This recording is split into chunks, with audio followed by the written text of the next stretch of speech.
এই হাজী সাহেবের চেহারা এই শহরের চেহারায় পরিণত হওয়ার কারণে তার ছেলে তার বাবার লাশের পাশে বসে চিন্তিত অবস্থায় রাত্রি পাড়ি দিতেছে। সেখানেই তিনি ঘুমায় গেলেন।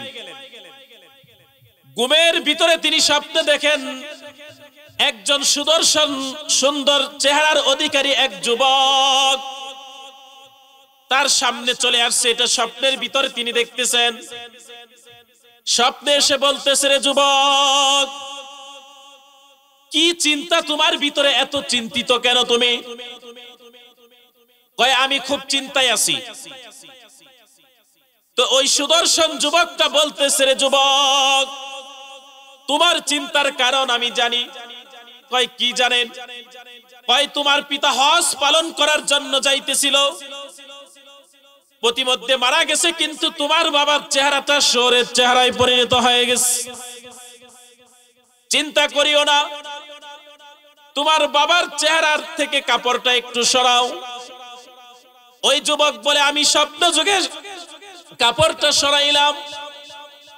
আমার বাবার চেহারার উপরে ওই সুদর্শন যুবক হাতটা মুখের উপর একটু হাতটা বুলাইয়া দিল। আমি তাকায়া দেখি আমার বাবার চেহারা আগের মতো আবার সুন্দর হয়ে গেছে, কিন্তু চেহারার ভিতরে আরো নূর আগের চাইতে বেড়ে গেছে। আমি ওই স্বপ্নে আসা যুবককে ধরে বললাম, আপনার পরিচয়টা দিন, আপনাকে। তিনি বললেন, হে যুবক, তুমি আমাকে বুঝি সাধারণ কোন মানুষ মনে করেছো? আমি সাধারণ কোন মানুষ নয়, আমি হলাম বিশ্ব নবী।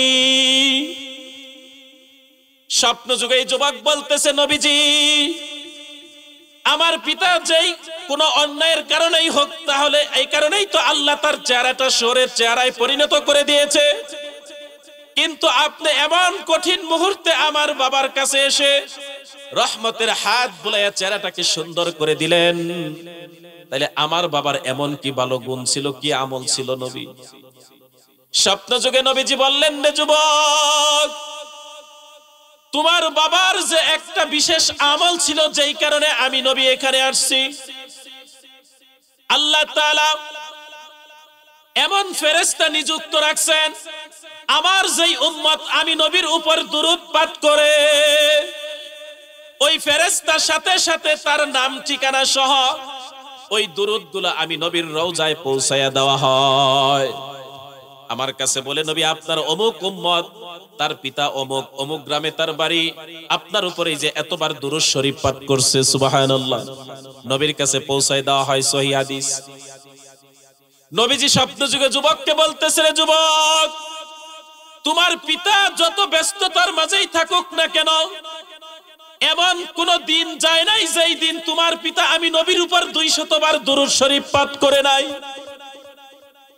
কমাস কম দৈনিক 200 বার দুরূদ শরীফ পাঠ করত, কিন্তু আজকে ফেরেশতা সন্ধ্যাবেলা আমি নবীর রওজায় যা বলতেছে, যত উম্মতের দুরূদগুলো আমার কাছে পৌঁছাইছে, কিন্তু আমার এই আশিকে রাসূল, যিনি আমার উপর নিয়মিত দৈনিক 200 বার দুরূদ শরীফ পাঠ করে, আজকে আমার এই উম্মতের কোন দুরূদ আমার রওজায় পৌঁছানো হয় নাই।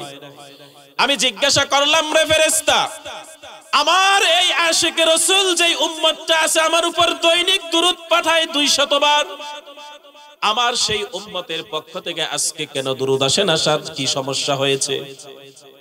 আমাকে ফেরেশতা বলতেছে, নবীজি, আপনার সেই উম্মত তো আজকে মৃত্যুবরণ করছে, কিন্তু তার চেহারাটা আল্লাহ পাক শহরের চেহারা বানায়া দিছে। এই জন্য আমি আসছি, তোমার বাবার চেহারাটা যেন সুন্দর হয়। এই জন্য আমি দয়ার নবী রহমতের হাত বুলাই দিছি, আল্লাহ পাক সুন্দর করে দিয়েছে। নবীজি সাল্লাল্লাহু আলাইহি সাল্লামের মুহাব্বত আর ভালোবাসা অর্জনের জন্য সাহাবায়ে কেরাম কেমন করত, শুনলে আশ্চর্য হবেন। অনেক সময় নবীজিকে নিয়ে ব্যঙ্গ বা নবীজিকে নিয়ে কিছু কটু কথা হয় না? কিছু মানুষ প্রতিবাদ করে আর কিছু মানুষ সমালোচনা করে, তো এরা কি রে উদয় মিছিল করে, এগুলো কিন্তু সমালোচনা করে, করে না? কিন্তু দেখেন নবীর একজন সাহাবী আমর ইবনুল আস রাদিয়াল্লাহু তাআলা আনহু, আমর ইবনুল আস রাদিয়াল্লাহু তাআলা আনহু জেরুজালেমের চত্বরে খ্রিস্টানদের সাথে একটা যুদ্ধ বেঁধে গেল। মুসলমানদের বিজয় হলো। মুসলমানদের বিজয় হওয়ার পর ওই খ্রিস্টানেরা চিন্তা করলো, যেহেতু মুসলমানদের সাথে আমরা পেলাম না, ওই খ্রিস্টানদের নবী হলো হযরত ঈসা আলাইহিস সালাতু ওয়াস সালাম। এই ঈসা আলাইহিস সালাতু ওয়াস সালামের একটা মূর্তি ওই জেরুজালেমের চত্বরে ছিল। এই মূর্তির নাক কে যেন ভেঙে ফেলছে। খ্রিস্টানেরা বলল যে, হে মুসলমানদের সেনাপতি আমর ইবনুল আস, আমাদের পয়গম্বর ঈসা আলাইহিস সালাতু ওয়াস সালামের মূর্তির নাক যে কৃত্রিম ভাবে যে ভেঙে ফেলেছে, এটা অবশ্যই তোমরা মুসলমানেরাই ভেঙেছ। এই জন্য চিঠি লিখছে যে এজন্য আমরা মুহাম্মাদুর রাসূলুল্লাহ সাল্লাল্লাহু আলাইহি ওয়াসাল্লামের নামে একটা মূর্তি বানাবো। এই মূর্তির নাকও আমরা ভাঙবো। এটার দ্বারা আমরা প্রমাণ করব আমাদের পয়গম্বরের মূর্তির নাক ভেঙেছ, এজন্য আমরা তোমাদের পয়গম্বরের নাক ভেঙে আমরা প্রতিশোধ নিব। এই কথাটা যদি আপনার সামনে আমার সামনে আসে, তাহলে আপনি আমি বা কি জবাব দিতাম জানি না। কিন্তু নবীর সাহাবী আশিকে রাসূল কারে কয়? আমর ইবনুল আস রাদিয়াল্লাহু তাআলা আনহু চিঠির জবাব দিলেন, হে ইহুদিদের, হে খ্রিস্টানদের নেতা, আমার নবী মুহাম্মদুর রাসূলুল্লাহ সাল্লাল্লাহু আলাইহি সাল্লামের কৃত্রিম ভাবে তোমরা মূর্তি বানায়ো না। আমি নবীর একজন আশিক সাহাবী, আমি আমার তাজা নাক দিয়া দিব, কিন্তু আমার নবীর অপমানিত জড়িত কোন মূর্তি বানাবা এটা আমি বরদাস্ত করব না। যখন এটার জবাব পাইলেন, ওই খ্রিস্টানেরা চিন্তা করলো, এটাই তো সুযোগ যায়, মুসলিম নেতার যদি আমর ইবনুল আসের নাক কাটা যায়, এটা তো আরো ভালো হয়। তারা এই প্রস্তাবে রাজি হলো। দিন তারিখ ঠিক হয়ে যাওয়ার পর ওই জেরুজালেমের চত্বরে সেখানে স্টেজ করা হলো, মানুষজনকে জামায়াত করা হলো। সেখানে তারা ওই মুসলমানদের দলপতি আমর ইবনুল আস রাদিয়াল্লাহু তাআলা আনহুর নাক কাটবে। যখন মঞ্চের উপর আমর ইবনুল আস রাদিয়াল্লাহু তাআলা আনহুকে ওঠানো হয়, হাজার হাজার খ্রিস্টানেরা সেখানে বসে আছে। আমর ইবনুল আস রাদিয়াল্লাহু তাআলা আনহুর নাক কাটার যখন আদেশ করা হলো, আমর ইবনুল আস রাদিয়াল্লাহু তাআলা আনহুর দুই চোখ দিয়ে জর্জর করে পানি পড়ে।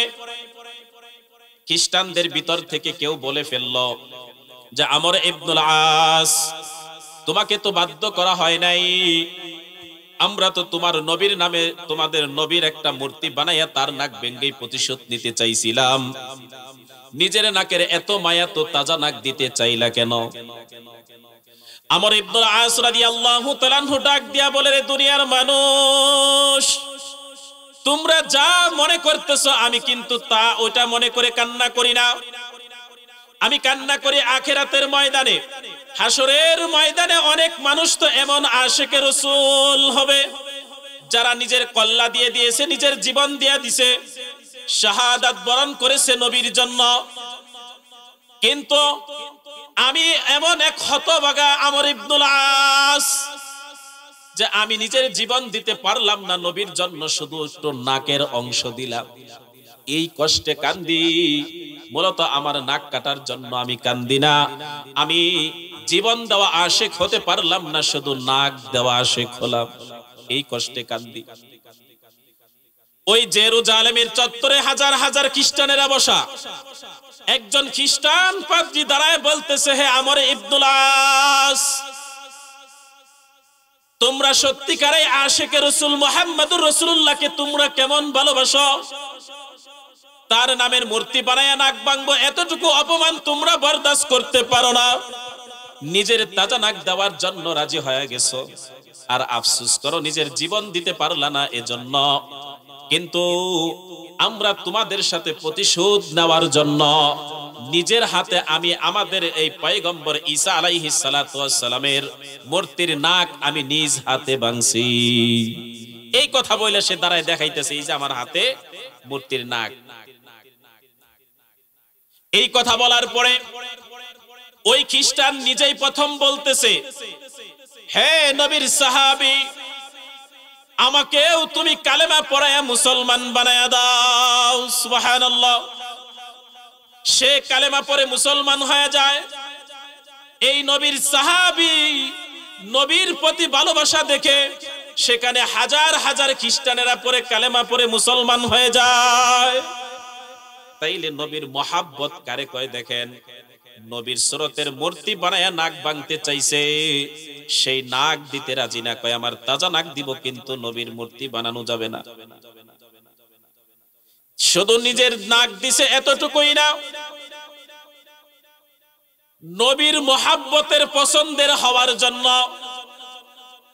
সাহাবায়ে কেরাম নিজের জীবন দেওয়ার জন্য প্রস্তুত ছিল। ওয়াহশী রাদিয়াল্লাহু তাআলা আনহু নবীর চাচাকে আমির হামজাকে খুব কষ্ট দিয়ে কিন্তু শহীদ করেছিল।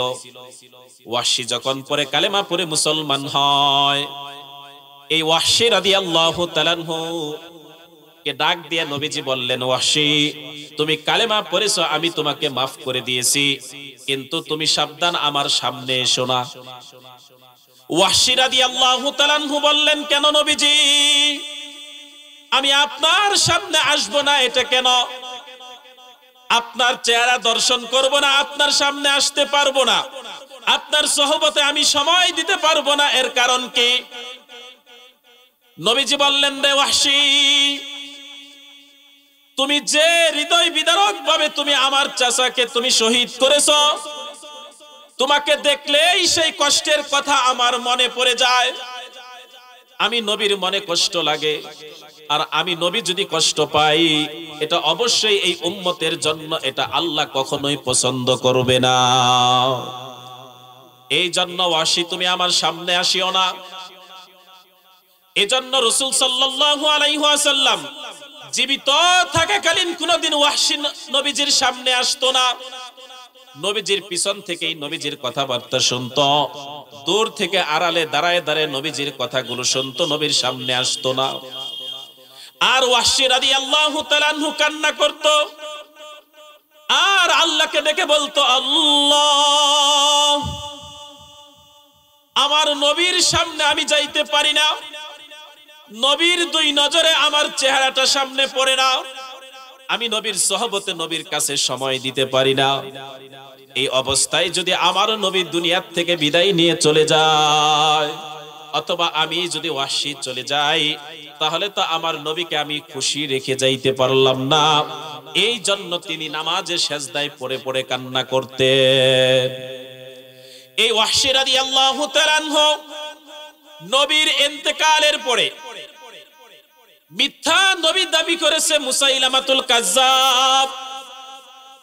এই মুসাইলামাতুল কাজ্জাবকে তিনি মেরে ফেলল।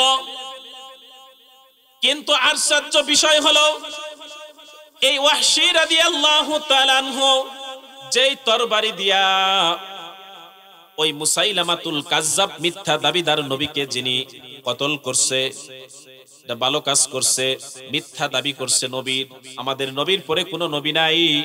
যদি কেউ মনে করে আমাদের নবীজির পরে নবী আছে, তাহলে তার ঈমানই নাই। আমাদের নবীকে সর্বশেষ নবী মানা, এটাও ঈমান। তো ওয়াহশী রাদিয়াল্লাহু তাআলা আনহু ওই মিথ্যা নবীর নবুয়তের দাবিদারকে তিনি মেরে ফেলল। কিন্তু যেই তরবারি দিয়ে মেরেছে, সেই তরবারিটা হাতে নিয়া, নবী তো ওই সময় আর দুনিয়াতে নাই, তরবারি হাতে নিয়া বলতেছে, কতালতু খায়রুন নাস ও কতালতু শাররান নাস। আমি এমন একটা তরবারি সামনে উঁচা করেছি, যেই তরবারি দিয়ে আমি শ্রেষ্ঠ একজন ভালো মানুষকে আমি শহীদ করে দিয়েছি, আমার এই তরবারি দিয়ে আমি আবার একজন নিকৃষ্ট খারাপ মানুষকেও মেরেছি। এইটা বলে তিনি চিল্লায় চিল্লায় কাঁদতেছে আর বলতেছে যে আজকে যদি আমার নবী বেঁচে থাকতো, মিথ্যা দাবিদার নবীকে মারার কারণে আমার নবী মনে হয় তার ভিতরে যে বুক বেদনা ছিল আমার প্রতি, এটাকে আমার নবী মনে হয় মাফ করে দিয়ে আমাকে মহাব্বত করে নবীজির সামনে যাওয়ার অনুমতি দিয়ে দিত। এই ধারণা করলেন। ঘটনাক্রমে একদিন রাতের বেলা তিনি ঘুমায় রইছেন। ঘুমের ঘরে স্বপ্নে দেখে মুহাম্মাদুর রাসূলুল্লাহ সাল্লাল্লাহু আলাইহি ওয়াসাল্লাম সামনে এসেছেন। এসে বলতেছে, ওয়াহশী আসো, তুমি আমার বুকে আসো। স্বপ্ন যুগে নবীজি সাল্লাল্লাহু আলাইহি ওয়াসাল্লাম ওয়াহশী রাদিয়াল্লাহু তাআলা আনহুকে বুকের মধ্যে জড়ায় ধরছে আর বলতেছে, ওয়াহশী তোমার প্রতি যে আমার রাগ আর গুসা ছিল, তুমি মিথ্যা দাবিদার নবীকে অর্থাৎ আমার খতমে নবুয়তের স্বীকৃতি দেওয়ার কারণে, ওই মিথ্যা দাবিদার নবীকে মারার কারণে আমি নবী তোমাকে ওই আড়াল থেকে আমি এখন দূরে সরায় দিলাম। তুমি এখন থেকে আমার রওজার কাছে আসিও। কিতাবের মধ্যে আছে নবীজি সাল্লাল্লাহু আলাইহি সাল্লামের ইন্তেকালের পরে ওয়াহশী রাদিয়াল্লাহু তাআলা যেহেতু নবী তার সামনে যাইতে না করছে, নবীজি সাল্লাল্লাহু আলাইহি সাল্লাম তো হায়াতুন নবী, কবরেও নবীজি জিন্দা, যার কারণে নবীর রওজায় ওয়াহশী যাইতো না। কিন্তু ওই মুসাইলামাতুল কাজ্জাব মিথ্যা দাবিদার নবীকে মারার পর স্বপ্নে রাসূলকে দেখলেন, রাসূল অনুমতি স্বপ্নে দিছে, এরপর থেকে যাইতেন। তাইলে আল্লাহর রাসূলের মহাব্বতটা অর্জন করার জন্য নিজের জীবন বাজি রেখে ওই কাফেররে মারছে।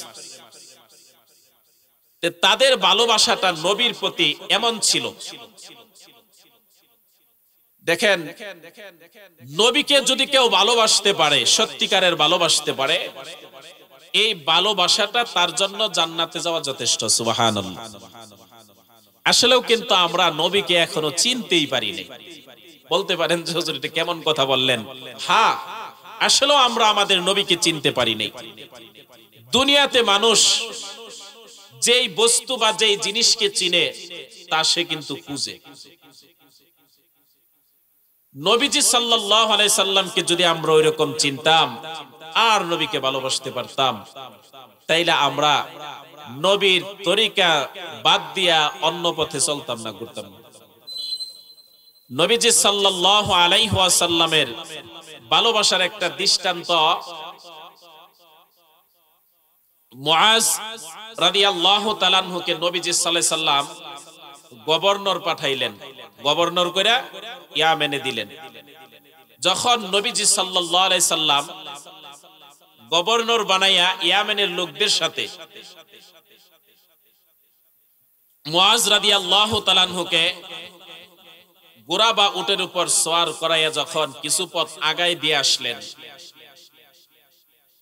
তো রাসূল সাল্লাল্লাহু আলাইহি সাল্লাম দাঁড়ায় রইছে। মুআজ রাদিয়াল্লাহু তাআলা আনহু ঘোড়া বা উটের উপর উঠাইয়া নবী রাসূল বিদায় দিয়ে দিছে, তো সামনে যাইতেছে।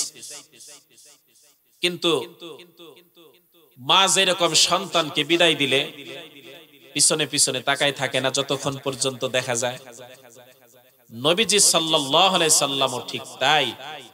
মুআজকে যত দূর পর্যন্ত দেখা যাইতেছে রাসূল সেখান থেকে সরে না, দাঁড়ায়া দেখে নবীজিও মুআজকে কত ভালোবাসে।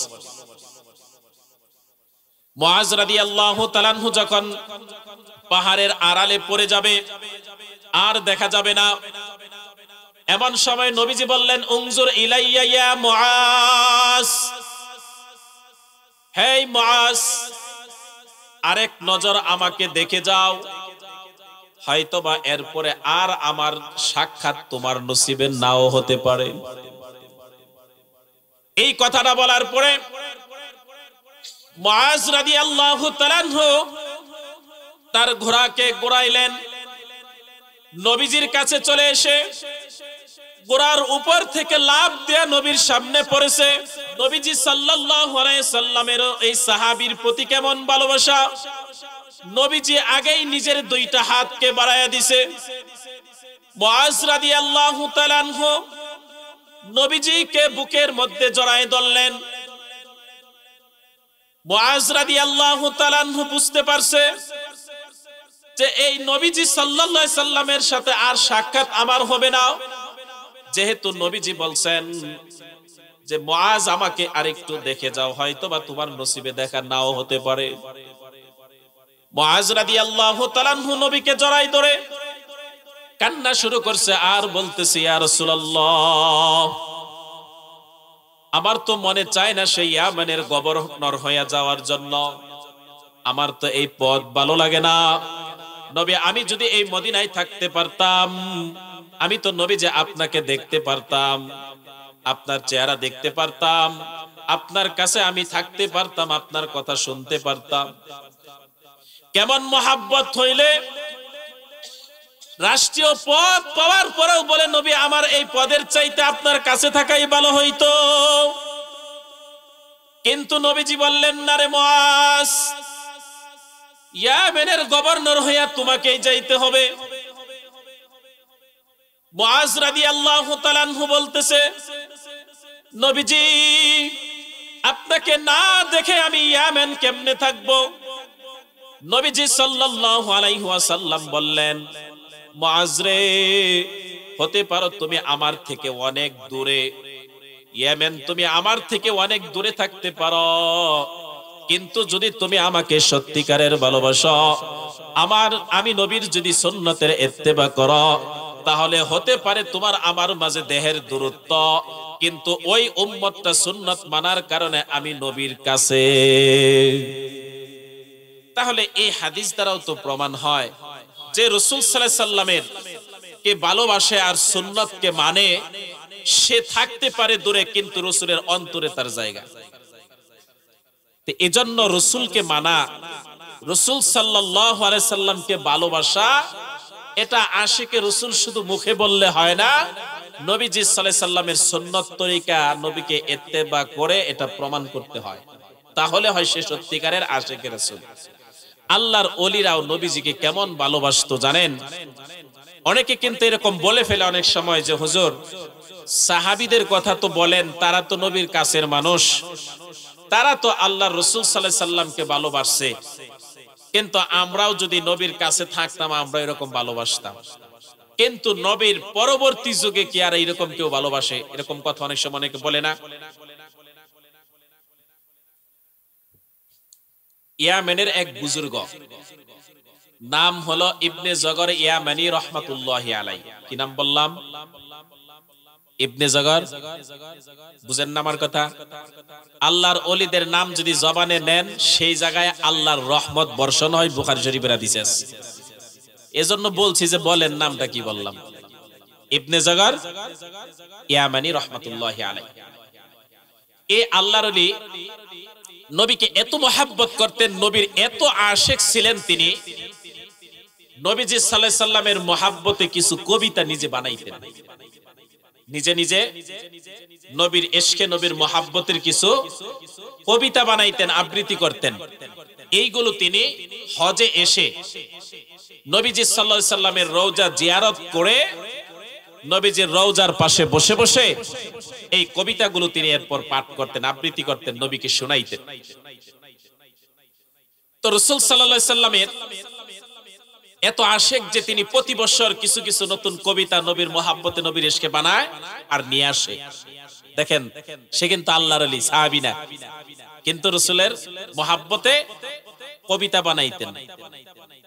তো উনি এক বছর হজে এসে নবীর রওজা জিয়ারত করার পর, এখনকার মতো তো আর ওই যুগে এত মানুষের ভিড় হইতো না, এত মানুষ হজে যাইতো না। তো হজ করার পর তিনি হজের হুকুমগুলো পালন করার পর, নবীর রওজা জিয়ারত করার পর, সালাম দেওয়ার পর রওজার পাশে বসে রাসূল সাল্লাল্লাহু আলাইহি সাল্লামের শানে এরকম কিছু কবিতা পাঠ করতেছে। যখন কবিতাগুলো পাঠ করছে, এক ইহুদি খ্রিস্টান কিন্তু মুসলমানের শত্রু, আল্লাহ কোরআনেও বলছে এদেরকে বন্ধু বানাইতে আল্লাহ নিষেধ করছে কোরআনের ভিতরে। এক ইহুদি এসে এই আল্লাহর ওলি ইবনে জগর ইয়ামানি রাহমাতুল্লাহি আলাইহিকে বলতেছে, হে আল্লাহর ওলি, আপনি যে নবীজির শানে এত কবিতা পাঠ করলেন, এগুলো আমার খুব ভালো লাগছে, এজন্য আমি আপনার একটু মেহমানদারি করবার চাই। আল্লাহর ওলি সরল মনের মানুষ, আর কিছু বলে নাই যে এর ভিতরেও নবীর মহাব্বত আছে। আসলে তো নবীর মহাব্বত না, দুশ্মনী। তো মুসলমানই না, ইহুদি, কিন্তু পরিচয় তো আর দেয় নাই। তা আল্লাহ রাসূল সাল্লাল্লাহু আলাইহি সাল্লামের মহাব্বতের ই দেখাইয়াই বলছে যে এজন্য আমি আপনাকে একটু মেহমানদারি করতে চাই। তো রাসূলকে মহাব্বত করা তো ঈমান। এই বুজুর্গ ভাবছে ইনিও রাসূলের খুব আশিক। এই ধারণা করে আল্লাহর ওলি ওই ইহুদির বাড়িতে গেছে। ইহুদির বাড়িতে যাওয়ার পর ইহুদি কিছু লোকজনকে ডেকে আইনা এই আল্লাহর ওলিকে ধরে জিহ্বাটা টান দিয়ে বের করে জিহ্বাটা কেটে দিছে। নাউজুবিল্লাহ বলে।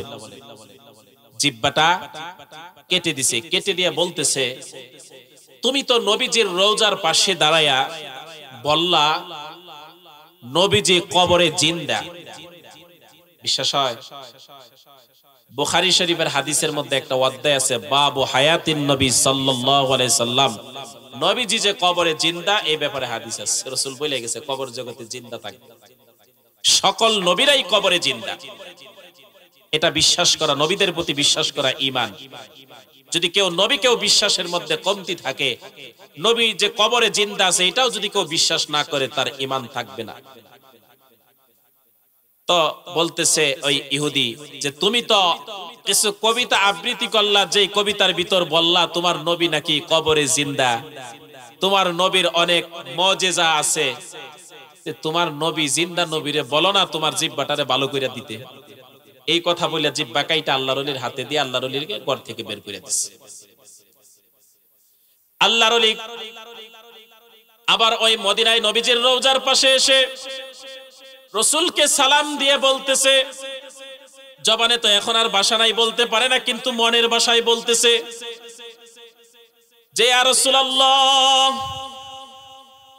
আপনার মহাব্বতের, আপনার ভালোবাসার কিছু কবিতা সত্যপাঠ করার কারণে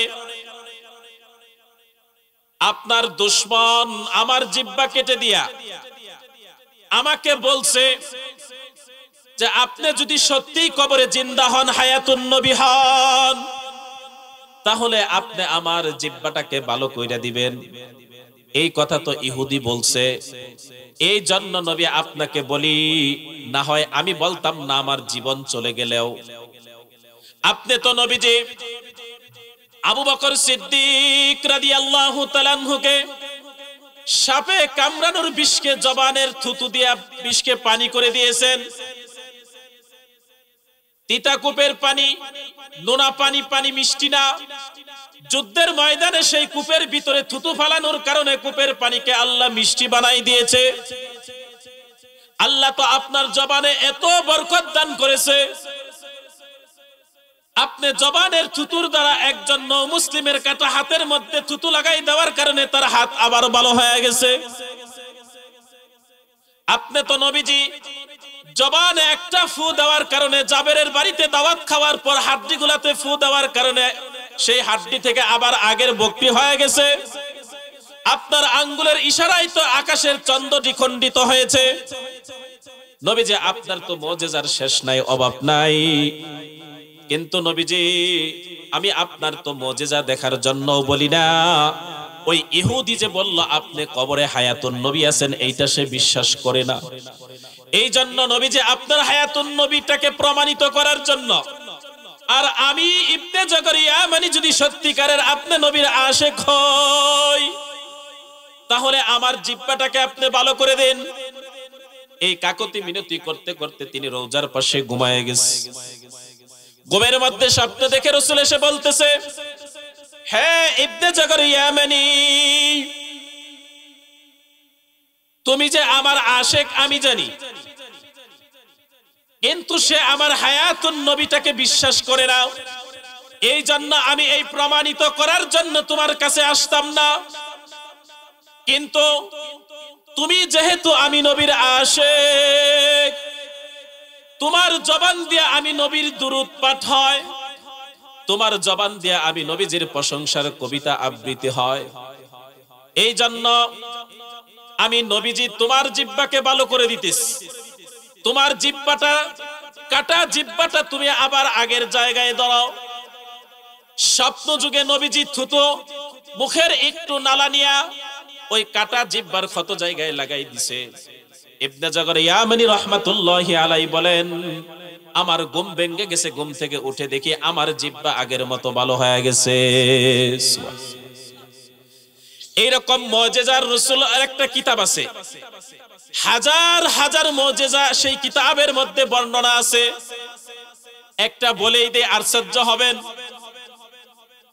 একদিন এক অসহায় ইতিমের সম্পদ আবু জাহেল নিছে, কিন্তু আর দেয় না।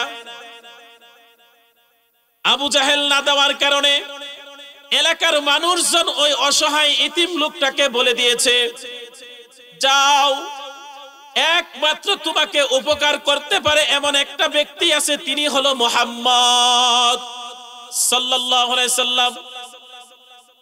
এই মুহাম্মদ সাল্লাল্লাহু আলাইহি সাল্লামই পারবে তোমার উপকার করতে।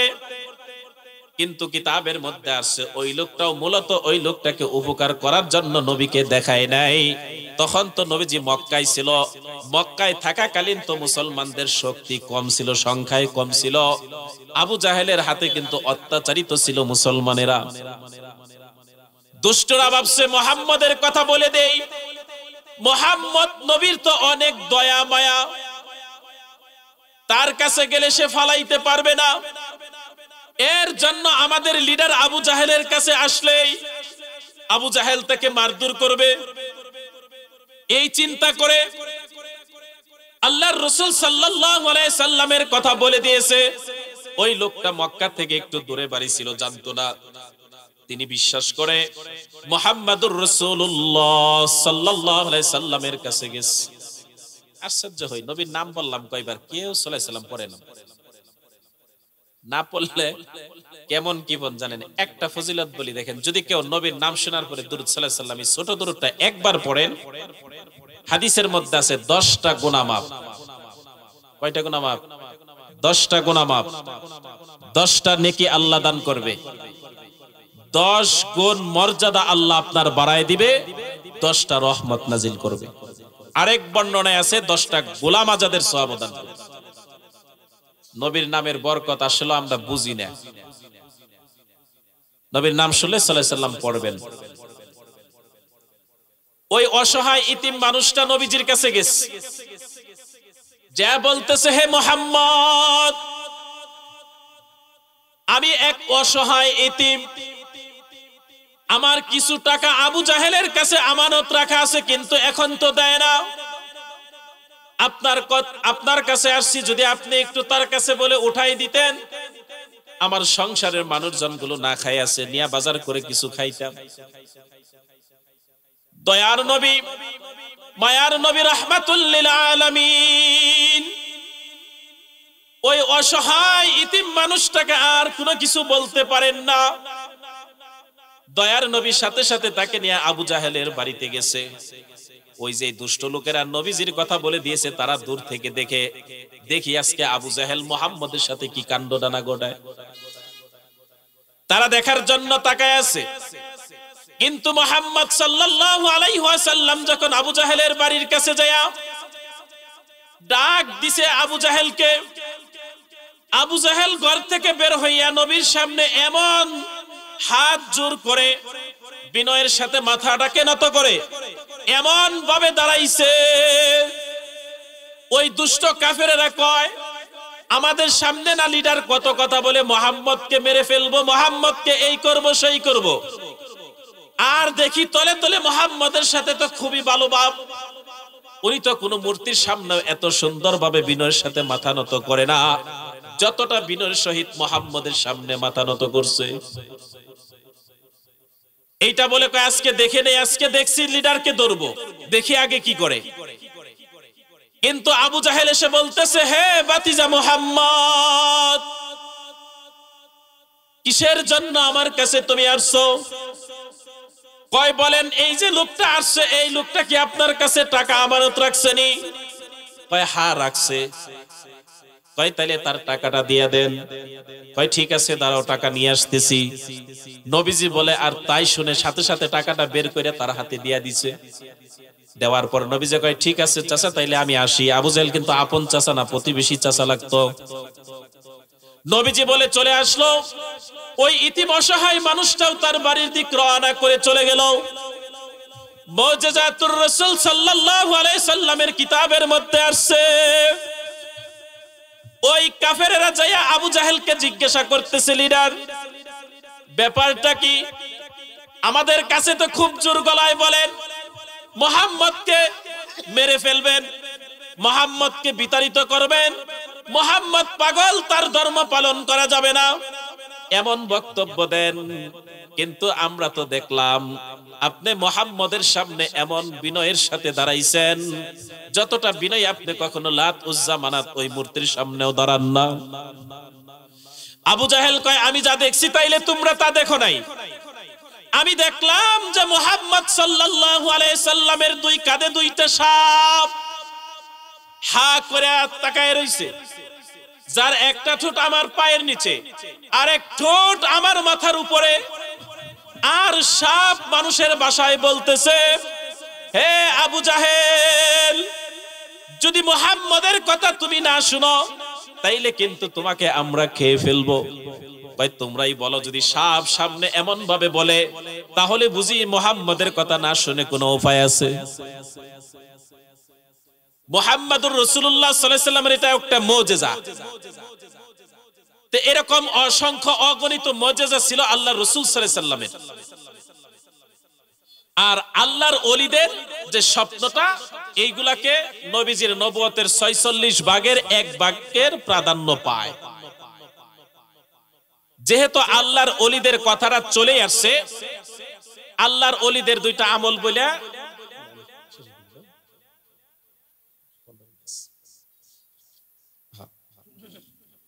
আল্লাহর ওলিদের আল্লাহর ওলির দুইটা কথা বললেই শেষ করে দিব। এই আমলটাই আমাদের মূল মাকসাদ। এখন হাসান বসরি রাহমাতুল্লাহি আলাইহি লেখছেন, আগে তো বলছি সাহাবাদের কথা যে কেমন রাসূলকে ভালোবাসছে, এখন দেখেন যে আল্লাহর ওলিরা নবীকে কেমন ভালোবাসছে। হাসান বসরি রাহমাতুল্লাহি আলাইহি কিন্তু তাবিঈন ছিলেন। তিনি তাবিঈন, সাহাবাইদেরকে দেখছে কিন্তু নবীকে দেখে নাই, এজন্য সাহাবী হতে পারে নাই, কিন্তু তাবিঈন বহুত বড় বুজুর্গ ছিলেন। এই হাসান বসরি রাহমাতুল্লাহি আলাইহি লেখছে, এক হাজী সাহেব হজ করতে গেছে, হজে পৌঁছাইতে পারে নাই, এর আগেই তার মৃত্যু হইছে। তো এই লাশটা বাড়িতে এসে তার সাথে যারা ছিল হজে যাইতো, আগের জামানায় তো হাইটে যাইতো হজ করতে, আর পানিপথ জাহাজ দিয়ে পার হইতো, এইভাবে ৬ মাস লাগতো, এরকম কত তো প্রচলন আছে জানেনি। তা আবার তাকে কি করছে, ওই লোকজনগুলো আইনা পৌঁছাই দিছে বাড়িতে। রাত্রের বেলা এসে বাড়িতে পৌঁছাইছে, তার ছেলে দেখে যে তার বাবার চেহারাটা মানুষের সুরত আর নাই, এই চেহারাটা শুয়োরের চেহারায় পরিণত হইছে। নাউজুবিল্লাহ। আর সজ্জনা ভালো মানুষ হজ করতে গেল, রাস্তায় মারা গেছে, তার চেহারা শুয়োরের চেহারা হয়ে গেল। এখন এই সন্তান চিন্তা ভাবনা করতেছে যে বাবার এই কথাটা আমি কিভাবে প্রকাশ করব, মানুষজনকে সকালে কিভাবে বলবো যে বাবা মারা গেছে, আসলেই তো দেখবে, আর যদি দেখে আমার বাবার চেহারাটা শুয়োরের চেহারায় পরিণত হইছে, তাইলে কি অবস্থা হবে, কি না শরমটা পাবো। হাসান বসরি রাহমাতুল্লাহি আলাইহি লেখেন, এই হাজী সাহেবের চেহারা এই শুয়োরের চেহারায় পরিণত হওয়ার কারণে তার ছেলে তার বাবার লাশের পাশে বসে চিন্তিত অবস্থায় রাত্রি পাড়ি দিতেছে, সেখানেই তিনি ঘুমায় গেলেন। ঘুমের ভিতরে তিনি স্বপ্নে দেখেন একজন সুদর্শন সুন্দর চেহারার অধিকারী এক যুবক তার সামনে চলে আসছে। এটা স্বপ্নের ভিতরে তিনি দেখতেছেন।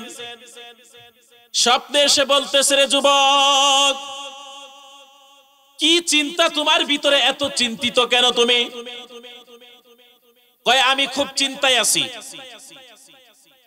তো ওই সুদর্শন যুবকটা বলতেছে, রে যুবক, তোমার চিন্তার কারণ আমি জানি। কয়, কি জানেন? কয়, তোমার পিতা হজ পালন করার জন্য যাইতেছিল, প্রতিমধ্যে মারা গেছে, কিন্তু তোমার বাবার চেহারাটা শহরের চেহারায় পরিণত হয়ে গেছে।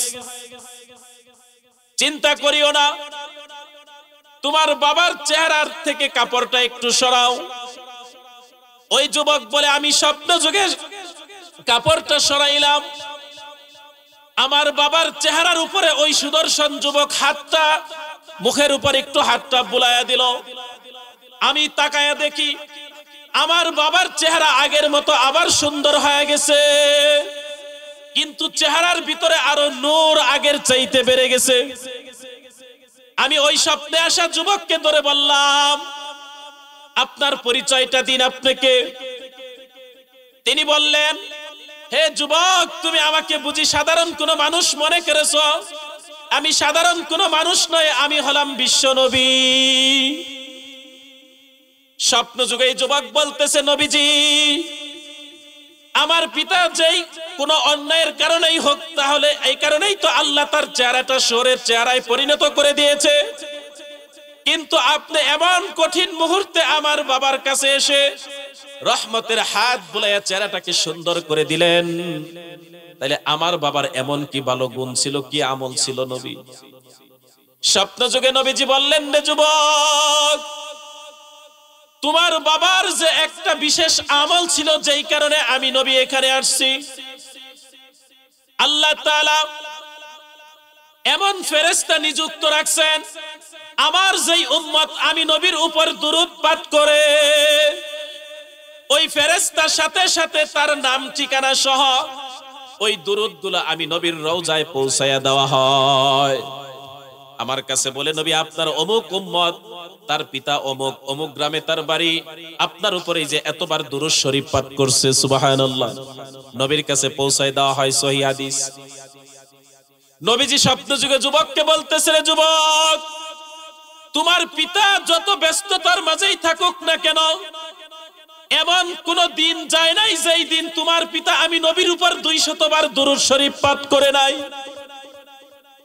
কমাস কম দৈনিক 200 বার দুরূদ শরীফ পাঠ করত, কিন্তু আজকে ফেরেশতা সন্ধ্যাবেলা আমি নবীর রওজায় যা বলতেছে, যত উম্মতের দুরূদগুলো আমার কাছে পৌঁছাইছে, কিন্তু আমার এই আশিকে রাসূল, যিনি আমার উপর নিয়মিত দৈনিক 200 বার দুরূদ শরীফ পাঠ করে, আজকে আমার এই উম্মতের কোন দুরূদ আমার রওজায় পৌঁছানো হয় নাই। আমি জিজ্ঞাসা করলাম, রে ফেরেশতা, আমার এই আশিকে রাসূল যেই উম্মতটা আছে আমার উপর দৈনিক দুরূদ পাঠায় 200 বার, আমার সেই উম্মতের পক্ষ থেকে আজকে কেন দুরূদ আসে না? সার কি সমস্যা হয়েছে? আমাকে ফেরেশতা বলতেছে, নবীজি, আপনার সেই উম্মত তো আজকে মৃত্যুবরণ করছে, কিন্তু তার চেহারাটা আল্লাহ পাক শহরের চেহারা বানায়া দিস। এই জন্য আমি আসছি, তোমার বাবার চেহারাটা যেন সুন্দর হয়, এই জন্য আমি দয়ার নবী রহমতের হাত বুলাই দিছি, আল্লাহ পাক সুন্দর করে দিয়েছে। এর পরের দিন এই যুবক যখন তার বাবার লাশ নিয়ে মাঠের মধ্যে গেছে, হাসান বসরি রহমাতুল্লাহি আলাইহি লেখছেন যে কোথাও এলান করে নাই, কারো কাছে বলে নাই। নবী স্বপ্নে যাওয়ার সময় বলে দিয়ে গেছিল, যুবকরে, তোমার পিতার লাশ দাফনের জন্য কোনো এলান করতে হবে না, তুমি আগামীকাল সকাল বেলা তোমার বাবার লাশটাকে নিয়ে মাঠে তুমি যাবা, দেখবা অটোমেটিক তোমার বাবার লাশের জানাজার জন্য মানুষজন চলে আসছে। কিতাবের মধ্যে আসছে, ওই ছেলে যখন তার পিতার লাশ নিয়ে মাঠে নিয়ে দাঁড়ায় আছে, যাওয়ার পর দেখে অটোমেটিক হাজার হাজার মানুষ এসে জামায়াত হয়ে গেল। দুই একজনকে জিজ্ঞাসা করলো, আমি তো আপনাদের কারো কাছে কোনো খবর পৌঁছাই নাই, আমি কারো কাছে বলিও নাই যে আমার বাবা মারা গেছে, তাইলে আপনারা কিভাবে জানলেন?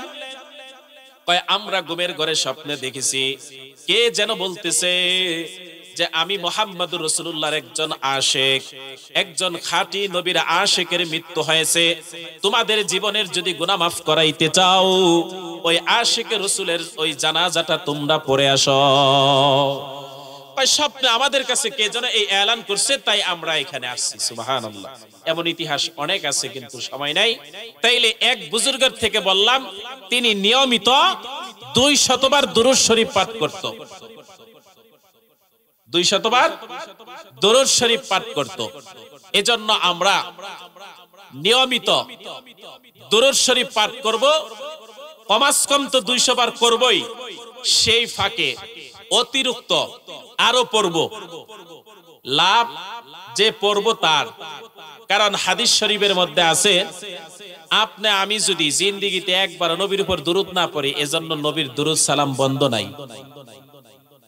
হাদিস শরীফের মধ্যে আছে, রাসূল সাল্লাল্লাহু আলাইহি সাল্লাম বলছেন যে আমি মেরাজের রাত্রে দেখলাম একদল ফেরেশতারা তারা দাঁড়ায় আছে। আমরা যেভাবে নামাজ পড়ি, আল্লাহর প্রশংসা, আল্লাহর গুণগান গাই, তো এরকম একদল ফেরেশতা আল্লাহর প্রশংসা করতেছে, সুবহানাল্লাহ। আমি আরেক দল ফেরেশতাদেরকে দেখলাম তারা রুকুর হালতে আছে, নামাজে যেভাবে আমরা রুকু করি এই রুকুর হালতে আছে, তারা ওই রুকুর তাসবিহ পাঠ করতেছে। আমি আরেক দল ফেরেশতা দেখলাম যারা আমাদের মতো সেজদা করে সেজদার তাসবিহ পাঠ করতেছে, আরেক দল দেখলাম বসে বৈঠক করতেছে। আমি আরেক দল ফেরেশতাকে দেখলাম যারা আমি নবীর উপর দুরূদ সালাম পাঠ করতেছে, সুবহানাল্লাহ। নবীজি বলে, আমি জিবরাইলকে জিজ্ঞাসা করলাম ওনারা এইভাবে কয়দিন ধরে করতেছে আর কতদিন পর্যন্ত ইবা করবে? আমাকে জিবরাইল বললেন যে নবীজি, এই ফেরেশতাদেরকে আল্লাহ পাক দুনিয়া সৃষ্টি করার পরেই এই ফেরেশতাদেরকে এইভাবে দায়িত্ব দিয়ে রাখছে, যে দাঁড়ানো আছে সে আর রুকু করবে না, সে আর সেজদা করবে না, শুধু দাঁড়ায়াই আল্লাহর প্রশংসা করবে। যে রুকুর হালতে আছে এই ফেরেশতাগুলো শুধু রুকুর হালতেই আছে, কিয়ামত পর্যন্ত থাকবে। যারা সেজদায় আছে এইভাবে সেজদাই কিয়ামত পর্যন্ত থাকবে। যারা বৈঠকে আছে তো এই বৈঠকেই কিয়ামত পর্যন্ত থাকবে। আর যারা নবী আপনার উপর দুরূদ পাঠ করে এরাও পৃথিবীর সৃষ্টির পর থেকে আছে, তো কিয়ামত পর্যন্ত আপনার উপর দুরূদই পাঠ করবে, সুবহানাল্লাহ। তাইলে আমি দুরূদ না পড়লে নবীর কি দুরূদ সালামের অভাব হবে? আর পড়লে কি নবীর মর্যাদা বাড়বে? আমি দুরূদ পড়লে কি নবীর মর্যাদা বাড়বে? না না না, আমি পাঠ করলেও নবীর মর্যাদা আল্লাহ যা দিছে, আল্লাহ সৃষ্টি জগতে সর্বোচ্চ মর্যাদা নবীর তাই থাকবে। আমি না পড়লেও নবীর মর্যাদা তাই থাকবে। কিন্তু যদি পড়ি, আল্লাহ আপনার আমার মর্যাদায় মানুষের কাছে বাড়াইয়া দিবে, সম্মান ইজ্জত বাড়াইয়া দিবে, রহমত দান করবে এবং কি 10টা গুনাহ মাফ করবে। প্রতি একবার দুরূদের বিনিময়ে 10টা করে গুনাহ মাফ করবে, 10টা করে নেকিও দান করবে। এজন্য নবীজির উপর দুরূদ পাঠ করব, বেশি বেশি দুরূদ শরীফ পাঠ করব। তো এজন্য বলছিলাম যে আরেকটা আল্লাহর ওলির 4টা গুণের কথা শোনায় চলে যাব, এটাই আমার শেষ কথা, 2 থেকে 3 মিনিট আমার দেওয়ার সময় আছে, 4 মিনিট শেষ করে দিব। খাজা কুতুবউদ্দিন বখতিয়ার কাকি রহমাতুল্লাহি আলাইহি কথা বলে শেষ করব।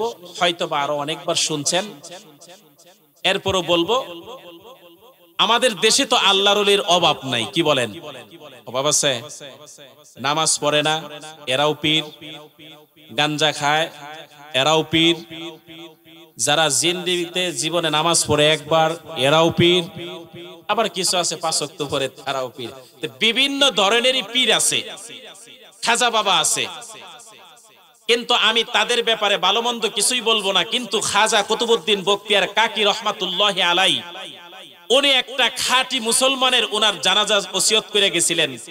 সেই খাঁটি মুসলমানের 4টা গুণ বলছে, দেখবেন আমাদের মাঝে আছে কিনা, আর আমরা যে সমস্ত খাজাদের পিছনে যাই তাদের কাছে আছে কিনা।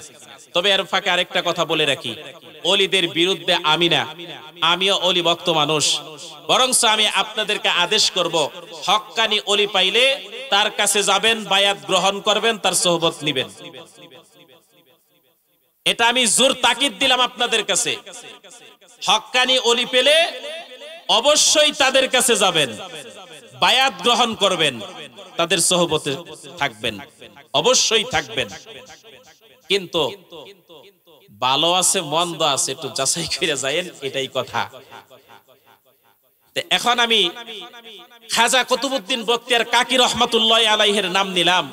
এই খাজা কুতুবউদ্দিন বখতিয়ার কাকি রহমাতুল্লাহি আলাইহি তিনি খাজা মঈনুদ্দিন চিশতি রহমাতুল্লাহি আলাইহির খাস প্রিয় শাগরেদ ছিলেন। এই খাজা কুতুবউদ্দিন বখতিয়ার কাকি রহমাতুল্লাহি আলাইহি তিনি মৃত্যুর আগ মুহূর্তে ওসিয়ত করে গেছিলেন, 4টা গুণের খাঁটি মুসলমান যদি থাকে, 4 গুণের গুণী যদি খাঁটি মুসলমান থাকে, তাকে দিয়ে আমি খাজা কুতুবউদ্দিন বখতিয়ার কাকির জানাজা পড়াবা।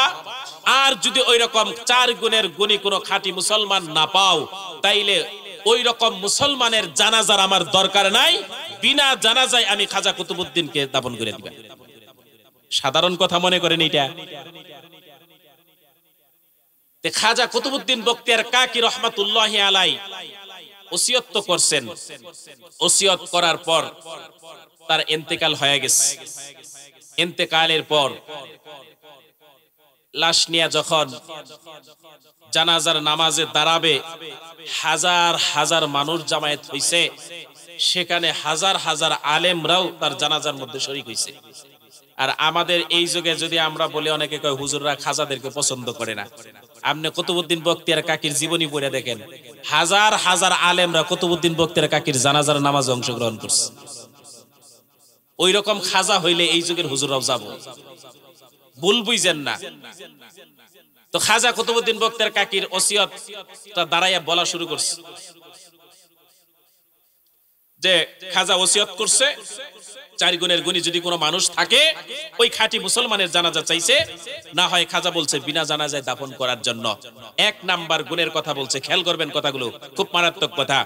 1 নাম্বার গুণের কথা বলছে, যার জিন্দেগিতে বালেগ হওয়ার পর থেকে নিয়ে আজও পর্যন্ত 5 ওয়াক্ত ফরজ নামাজের 1 ওয়াক্ত নামাজও তাকবীরওয়ালা সেরা নামাজ পড়ছে, এরকম তার নাই।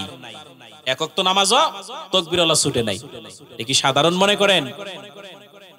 ওলি খালি কইলেই হয়ে যায় না, ওলি হয় তো সোজা। খাজা কুতুবউদ্দিন বখতিয়ার কাকি রহমাতুল্লাহি আলাই শর্ত দিবেন যে 5 ওয়াক্ত নামাজ বালেগ হওয়ার পর থেকে আজ পর্যন্ত তো নিয়মিত পড়ছে, কিন্তু তাকবীরওয়ালাও ছুটছে না। এই তাকবীরওয়ালা যদি একদিনও ছুটে যায়, তাহলে তার জানাজা আমার লাগবে না, তার ইমামতি আমার দরকার নেই জানাজার। চিন্তা করেন কেমন কঠিন শর্ত। আর আমাদের দেশে খাজার ভক্ত খাজার দরবারে নামাজ পড়ে না, যে সমস্ত মুরিদানরা পীরের দরবারে যায় নামাজ পড়ে না, এই সমস্ত মুরিদানরা আমি মনে করব এরা মুরিদের নামের কলঙ্ক, এরা পীর মুরিদের মজলিসটাকে নষ্ট বানাইছে। এরা, আপনি ডাক্তারের কাছে যাওয়ার পর তার চিকিৎসা যদি নাই মানতে পারেন, গেছেন কেন ডাক্তারের কাছে? আত্মশুদ্ধির জন্য যাবেন পীর সাহেবের কাছে, কিন্তু যদি তার কথা নাই মানেন, আপনি যদি নামাজ সঠিক পথে নাই আসেন, তাহলে আপনার পীরের কাছে যাবার কইছে কেডা? যাই হোক, যেহেতু সময় কম, হুজুর বসে আছে, তাহলে 1 নাম্বার গুণ কি বলছে? 5 ওয়াক্ত নামাজের তাকবীরওয়ালা বালেগ হওয়ার পর থেকে আজও পর্যন্ত এক বেলারও ছুটে নাই, এটা একটা গুণ। 2 নাম্বার, আসরের ফরজের আগে 4 রাকাত সুন্নত আছে, যেই সুন্নত জিন্দেগিতে একবার না পড়লেও গুনাহ নাই, পড়লে সওয়াব আছে। এই সুন্নত বালেগ হওয়ার পর থেকে নিয়ে আজও পর্যন্ত একদিনও সুন্নত নামাজটা ছাড়ে নাই। সাধারণ কথা মনে করেন। 3 নাম্বার গুণ হলো বালেগ হওয়ার পর থেকে নিয়ে ফরজ নামাজের পাশাপাশি তাহাজ্জুদের নামাজ 1 রাতও মিস করে নাই। তাহাজ্জুদের নামাজে তো নফল, না পড়লে গুনাহ নাই, পড়লে অনেক সওয়াব। এটাও জিন্দেগিতে একবার ছাড়ে নাই। 3 নাম্বার শর্ত। 4 নাম্বার, চোখের দ্বারা কোনো গুনাহ করে নাই, চোখের কোনো গুনাহ করে নাই। এই যে 4টা শর্ত দিছে, দেওয়ার পর হাজার হাজার আলেমরা লজ্জায় মাথা নিচের দিক দিয়া দাঁড়াই দিছে। খাজা কি শর্ত দিছে? আমরা এত বড় বড় হুজুর এনে বৈশা রইছে, আমাদের মধ্যে তো এই গুণগুলো নাই। বালেগ হওয়ার পর কোনোদিন তাকবীরওয়ালা ছুটছে, কোনোদিন নামাজও কাজা হয়ে গেছে, তাহাজ্জুদ তো কত রাত্রে পড়তে পারি নাই, আসরের সুন্নাত তো নিয়মিত পড়ি নাই। একটা গুণই তো বালেগ হওয়ার পর থেকে এই পর্যন্ত আমার মনে হয় না যারা আছেন কারো মাঝে আছে। এই 4 গুণের একটা গুণ আমার মনে হয় না কারো মাঝে এখানে আছে যে বলতে পারবেন হুজুর 4টা তো দূরের কথা, একটাই আমার মাঝে আছে। আমার বিশ্বাস কারো মাঝে নাই। মজলিসের ভিতরে পরামর্শের মধ্যে বসে গেল, এই 4 গুণের গুণী মানুষ কি আর এখানে আসে? একবার দুইবার বলার পরে উলামায়ে কেরাম আবার পরামর্শের মধ্যে বসলো। কয় তোমরা চিন্তা করিও না, খাজা কুতুবউদ্দিন বখতিয়ার কাকি রহমাতুল্লাহি আলাই তার মতো এত বড় আল্লাহর ওয়ালি, সে বুঝি বিনা জানাজায় দাফন নিবে? এটা কি তোমরা মনে করো? সে যেহেতু বলছে এরকম যোগ্য কোন লোক আছে, আরেকবার বলে দাও। তৃতীয়বার দ্বারা এলান করলো যদি এই 4 গুণের গুণী কোনো মানুষ থাকেন তাহলে সামনে আসেন আর খাজার জানাজাটা পড়ায়া দেন। বলার সাথে সাথে চেহারা ঢাকা একটা মানুষ খাজা কুতুবউদ্দিন বখতিয়ার কাকি রহমাতুল্লাহি আলাইহির লাশটাকে জড়াই ধরে বলতেছে, হযরত আপনার কাছেই তো বায়াত গ্রহণ করে, আপনার কাছ থেকেই তো এই গুণগুলো অর্জন করেছিলাম, কেন আপনি প্রকাশ করে দিলেন? আপনি কেন প্রকাশ করে দিলেন? আপনি আমারে কোনোদিন বইলেন না। বইলা দাঁড়ায় নামাজ পড়াইছে তিনি ওই জামানার আর কোনো মানুষ না, ওই জামানার দিল্লির বাদশা শাহ সুলতান আলতামাশ রহমাতুল্লাহি আলাইহি, খাজা কুতুবউদ্দিন বখতিয়ার কাকিরই মুরিদ। উনি পরে নামাজ পড়াইছে। তাহলে দেখেন এই রকম কোন বিশিষ্ট মানুষের জানাজার ইমামতি চাইছে খাজা, আর আমরা এখন খাজার নামে কত কিছু করে 5 ওয়াক্ত নামাজ পড়ি না। ভুল বুঝলেও কিছু করার নাই, আমি বুঝের জন্য বলছি। আমি খাজা মানি বিদায় খাজার কথাটা বললাম। এজন্য এই গুণগুলো আমরা অর্জন করে আল্লাহ তাআলা, বিশেষ করে একটা দুরুদের সবক আমি আপনাদেরকে বলছি, দুরূদ শরীফটা আমরা পাঠ করব। তো কমাস কম রাত্রে শোয়ার সময় তসবিহটা হাতে নিয়ে 100 বার পারেন, 200 বার পারেন দুরূদ শরীফ, ছোট দুরূদটাই সাল্লাল্লাহু আলাইহি ওয়াসাল্লাম, এই ছোট দুরূদটা পড়েই ঘুমায়েন। সেই সাথে আরেকটা আমল করবেন, সুবহানাল্লাহ। কি? সুবহানাল্লাহ। এটা 100 বার পড়বেন। মুসলিম শরীফের হাদিস, রাসূল বলছে হয়তো আল্লাহ 1000 গুনাহ মাফ করবে, না হয় 1000 নেকি দান করবে। সুবহানাল্লাহ। এজন্য ঘুমানোর সময় সুবহানাল্লাহ পড়বো 100 বার, আর দুরূদ পড়ে পড়ে ঘুমাবো। আল্লাহ তাআলা আমাদের সকলকে তৌফিক দান করুক। আমিন। আখিরি দানা আলহামদুলিল্লাহি রাব্বিল আলামিন। আসসালামু আলাইকুম ওয়া রাহমাতুল্লাহ।